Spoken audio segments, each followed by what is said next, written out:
Hello, everybody. Welcome to the Alex Cuesta Daily Show.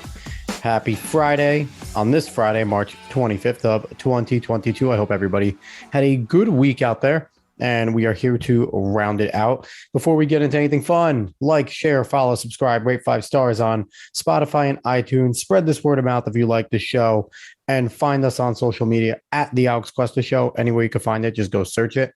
We are going to jump right into it today. Going to try and make this one in and out. Enjoy our Friday. Get to the weekend. Bada bing, bada boom. So we're going to hold the man accountable that always should be held accountable. Joe Biden with the Biden COVID tracker. The man who said he had a plan, but really had no plan. Let's go into it. Cases as of yesterday, 79,803,443. Deaths, 973,841. As of today, cases at 79,844,430. That's an uptick of 40,987. Deaths, 974,830. That is a uptick of 989, almost 1,000. So again, we're seeing very similar numbers that we have seen. The 40,000 is another downtrend, as we saw from yesterday, where it was up to almost 70,000 more. So we're on the mend. It is an endemic. We are not calling this a pandemic anymore. It is an endemic, but I want to keep giving you those numbers because until it is officially declared an endemic, all of these numbers are sitting solely on Joe Biden's ledger. They are all his responsibility. So we're holding him accountable. That's the end game. That's the goal here. Hold the man accountable, just like all the left and all those clowns wanted to hold Trump accountable for every single little thing and every single death that happened. So that's what we're doing here. But we are going to get into our story of the day right away because, like I said, get in, get out, enjoy our weekend, have some fun, listen to some politics, get frustrated, but know it's all, in the end, I think there's enough of us out there that are going to make this happen, and I think it's all going to be okay. So this story today comes from The Hill. It is written by Emily Brooks, written today. Issa lays out groundwork for House GOP probe into Hunter Biden laptop story. Right away, right there, if you're on the right, we're talking about Hunter Biden laptop again, and this isn't coming from super right-leaning publications. The Hill kind of balances on both ends. And this one, if you're on the right, you're kind of like maybe doing like a little bit of a fist pump, like, yeah, we're going to go after him. I'm kind of giving you a cautionary tale on this one because my opinion on the GOP is not very high. And I don't think many people are very faithful, have a lot of faith in the GOP as a whole. So let's read what they have to say here and break it down like we always do. Representative Darrell Issa of California is spearheading an effort to investigate 2020 censorship and suppression of news coverage about the contents of Hunter Biden's laptop, previewing the kind of oversight House Republicans plan to engage in if they win back the House. So it's kind of, they're saying it's a preview for what Republicans want to do if they win back the House. A lot of it's for show. We're going to read through this. We're going to see all the demands. A lot of what the Republicans do is for show. Right now, like I said, a lot of guys, Darrell Issa does it. Lindsey Graham's great at this. McConnell, all of these individuals that have been around for a long time, they puff their chest out, they hit it, they yell, they make all these big tough talks when they're in the minority and they don't have power. They say what they're going to do when they get power. They tell America and their supporters, you need to give us power back because we want to do all of these things. And then come November, there more than likely is going to be a red wave. The Republicans are more than likely going to take back the House. There's a good chance they take the Senate. And all the power will be there to make Joe Biden a lame duck and to get things moving, or at least put things on Biden's desk and force him to have to veto it so then it could be on his lap. But you'll see a lot of this tough talk. Take note of it. Take note of it now because it'll come back to bite him in the ass because they do this tough talk and then they never follow it up. Let's keep going.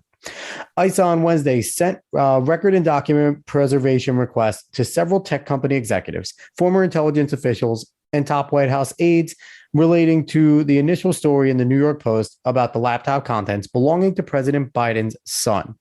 Now, there's some good out of this because the preservation stuff is going to force these people to not have to destroy any documents that and any documents or materials that would have been used to discredit the story or could have been used to actually authenticate the story from the New York Post. So what this could lead to is I don't think we're going to see any arrests. I don't think we're going to see any people go down for this, but it could be vindication for the New York Post and their reporting. It's more like it would more likely be a moral victory. Let's keep going. GOP leaders have already promised an avalanche of investigative and oversight activity if they are in the majority, including into Hunter Biden, the origins of COVID-19 virus, and the withdrawal of U.S. troops from Afghanistan. So again, they're going after these type of things, and it all depends on how hard they go. We saw how badly they botched the Benghazi hearings. They don't go far enough. They don't actually look into things. I wonder when it comes to all this stuff, if talk radio hosts, your Sean Hannity's, your Glenn Beck's, your big cats that have a lot of these claims, your Bill O'Reilly's, have these legacy guys that have a lot of claims like I have documents here, I know these politicians here and this and that. Do they have a handshake agreement with politicians to say, we are never going to bring you up to talk about this stuff? Because if they don't know or if they lie, it might hurt their brand. Well, you have madmen like Alex Jones, and you have guys like Tim Pool who flat out say on their shows, call me up, call me to Congress. I will show you what I have. I will say what I think. I will say what I know under oath. They're willing to do it. They will never get called. But you have a lot of these legacy guys, and don't get me wrong, I like Glenn Beck. I listen to Glenn Beck, but he's one. I wonder if a guy like Dan Bongino would do it. These guys that have certain connections, would they go up and present the documents that they have? Glenn Beck does it a lot on his specials. He has all the documents that he says he has. He has them highlighted. He shows pictures of certain documents. If this committee would call Glenn Beck up to present with any of his members from the Blaze that helped him gather his research team, to present these documents, present this information, present this proof that he always says that he has, would they do it? I don't know. I don't know. Let's keep going. Quote, big tech will resist accountability like it always does, but we are more than determined than ever to make certain that we get the truth of the collusion that we know occurred, Issa said in a statement to The Hill. We should carry with us an obligation to see this through. Again, they're looking for collusion. Collusion isn't a crime. So that's a big word right there. Collusion's not a crime. They're not going to charge anybody with anything.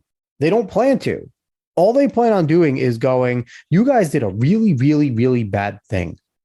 And you're mean. And we need to now make a bunch of legislation to make sure this never can happen again. That's all it's going to happen. So while the headline kind of makes people hopeful, like, fuck yeah, they're going to go after Hunter. Maybe they'll get Joe and maybe it'll be a black eye and they might be able to do something about the guy. No, it's not going to. Collusion is not a crime. Conspiracy is a crime. Collusion is not. Let's keep going. The story from the New York Post in October 2020 said smoking gun emails revealed a meeting between Joe Biden, Hunter Biden, and Ukrainian business executives, insinuating shady dealings. Former New York Mayor Rudy Giuliani, then serving as President Trump's personal attorney, gave the emails to the outlet, saying that they came from a laptop that Hunter Biden left at a Delaware computer repair shop. Now, I remember hearing this story directly right away. At the time, even I questioned. Hunter is a absolute drug addict, a psycho, an idiot, a complete and total fuck up. But I didn't know he would be this careless. And it did seem a little iffy. Like I said, Glenn Beck did specials on all of this.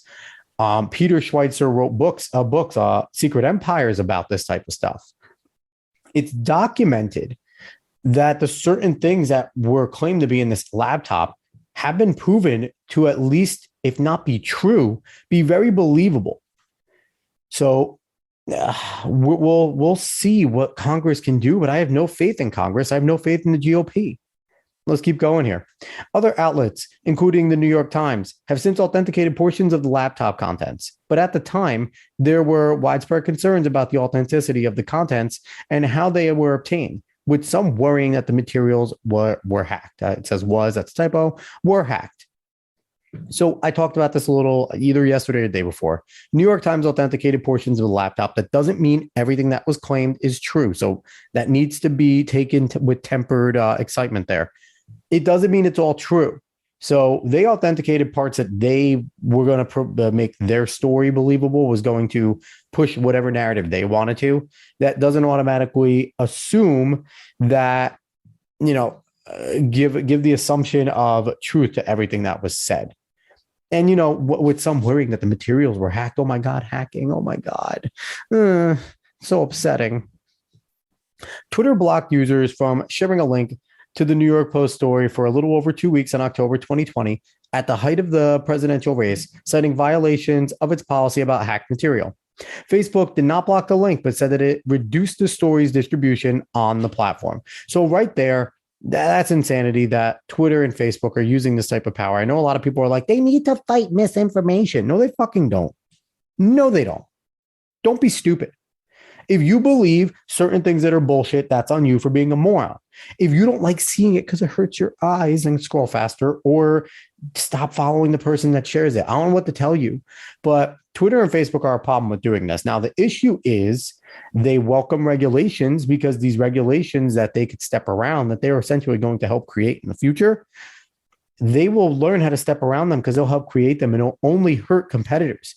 So if Twitter and Facebook, if Section 230 protects them, if something happens to Section 230, and if Twitter and Facebook are involved in any which way, you best believe that Donald Trump's social media, Truth Social, that Getter, that Gab, that certain places that are quote unquote alternatives to the mainstream, they're going to get fucked. It's going to hurt them. That's really not going to hurt Twitter and Facebook. So just be wary of whenever you hear any congressman on any side saying, we're going to go after big tech.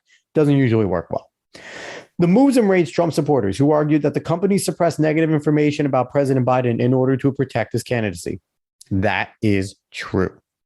Flat out. Issa sent Issa has sent document preservation requests to former Twitter CEO Jack Dorsey and current CEO Parag Agrawal, Meta CEO Mark Zuckerberg, and Meta Communications Director Andy Stone related to the throttling of the story.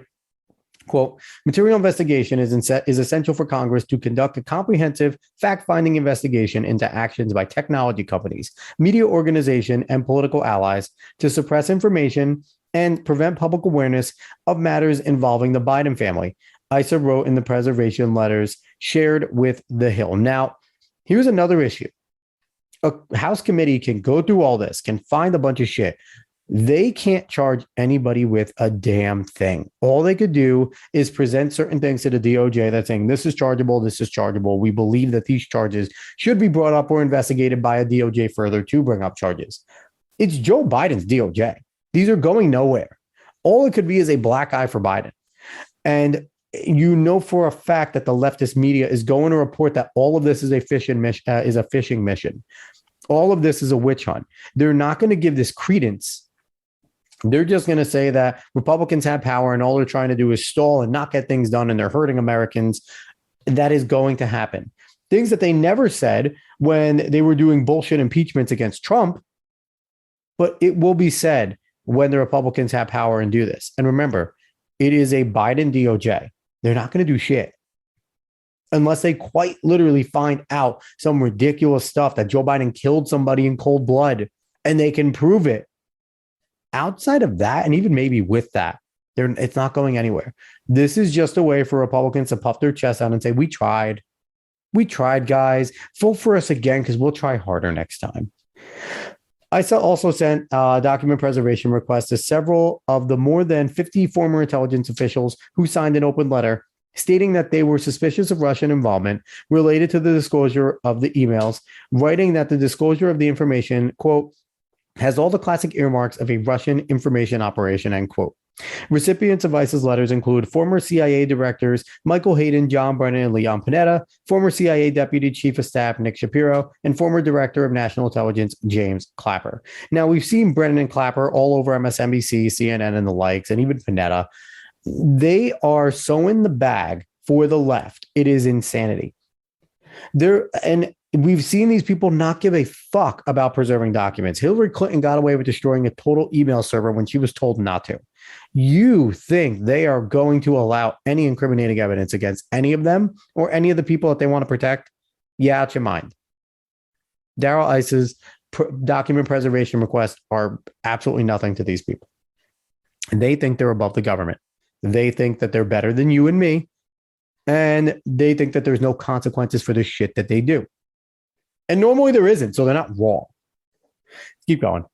Issa also sent document preservation requests to current top White House officials who were working on Biden's campaign at the time the laptop story broke. Chief of Staff Ron Klain, Press Secretary Jen Psaki, Communications Director Kate Bedingfield were all the ones that had it sent to them. And you best believe all these motherfuckers are going to use executive privilege to not say a damn thing. The same people that are going to defend them using executive privilege, that are going to be on these committees on the left, are going to be the same people that rail against anybody using executive privilege to not talk in January 6th committee. It's going to be hilarious, the hypocrisy. It really is. Psaki dismissed the New York Post story as Russian disinfo soon after the letter from former intelligence officials was released, because Psaki is just a mouthpiece of the party. Sometimes I feel bad for the woman, but for the most part, I think she's a moron.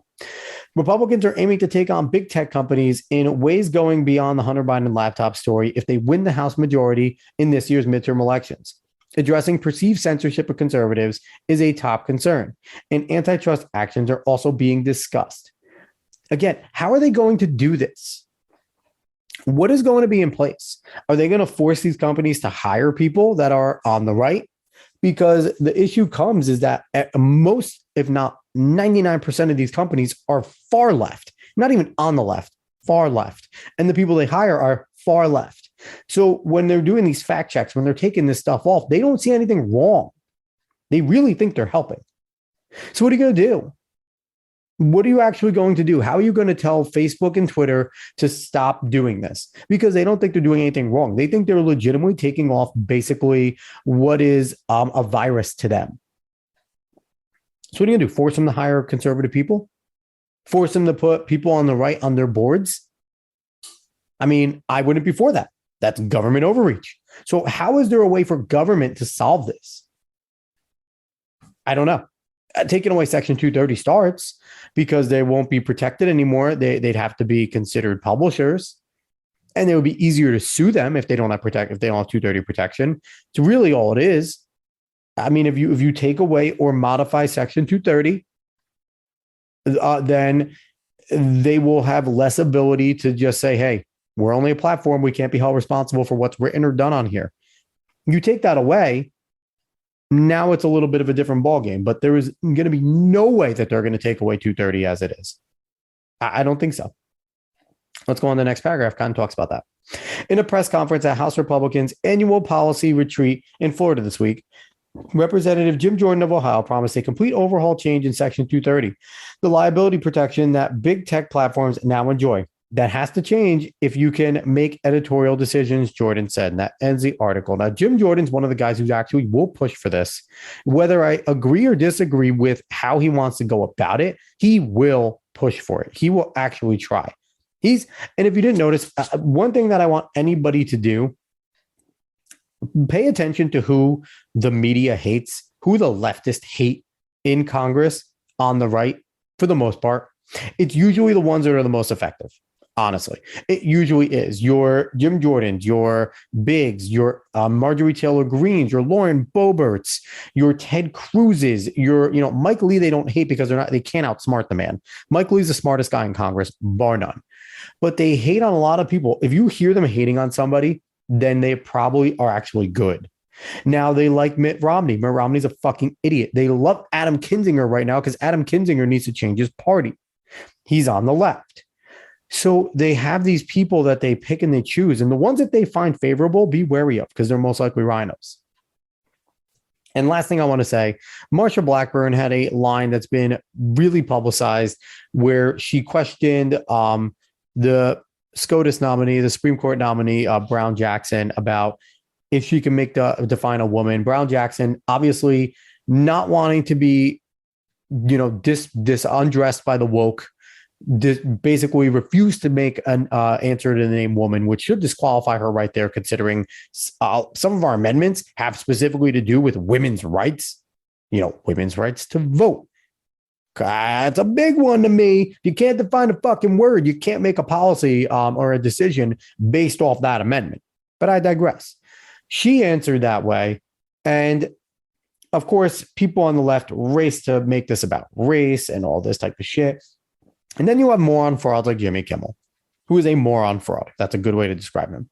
The guy that made his bones by putting attractive women on screen and watching them bounce on trampolines so that their tits are sagging and not sagging. Well, bouncing. Some of them maybe were saggy. You didn't see outside of it, but we're bouncing, drinking beer, doing manly things is now all of a sudden a woke loser. And I thought he was a feminist. I thought he was supposed to be because he kind of defends everything that the left wants him to defend that day. But he's only a feminist, I guess, when it's for one of his pals, one of the people he believes in. Because when he was talking about the line of questioning, one of his things like that, he kind of said like, oh, I know the answer. You're a terrible woman. Oh, okay, Jimmy. So you, a cis white man, wealthy cis white man, well, I'm going to use your stupid fucking terms, wealthy cis white guy is allowed to talk down to a woman for a question or having an opinion. You're allowed to do that? Okay. We see how the left works all the time. The biggest hypocrites on the planet. Like I say, the left, all they have is hyperbole and hypocrisy. And that's how I'm going to end this show. All right, everybody. Thank you so much for listening. Like, share, follow, subscribe, rate 5 stars on Spotify and iTunes. Spread this word of mouth if you like the show, and find us on social media. Go search The Alex Cuesta Show. Cuesta is how you spell the last name, and you should find us wherever you have a social media. Everybody, thanks so much for listening. We made 3 shows this week, on our way to making 5 maybe next week. Hopefully, we shall see. But overall, I'm going to continue to try and push as much as I can to do this, and hopefully continue to have a good time of it. Hopefully I talk to everybody on Monday. Have a great weekend, y'all. So long.